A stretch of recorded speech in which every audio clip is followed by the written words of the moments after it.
Hi everyone, in front of me I've got Samsung Galaxy Z Flip4 and let me share with you how to virus scan your device.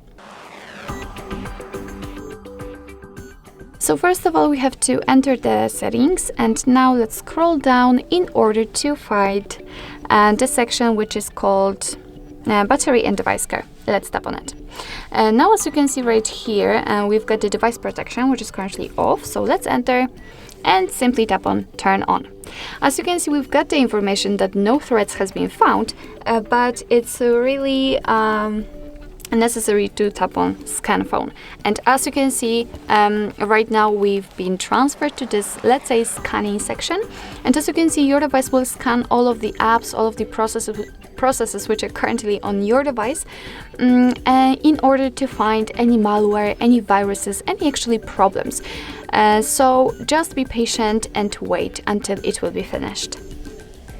And as you can see, no threats has been detected, fortunately, so we've got safe phone for sure.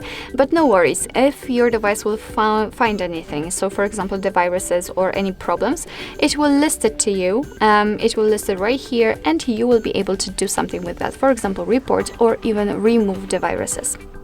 So actually that's all. This is how to virus scan your Samsung Galaxy Z Flip4. Thank you so much for watching. I hope that this video was helpful, and if it was, please hit the subscribe button and leave the thumbs up.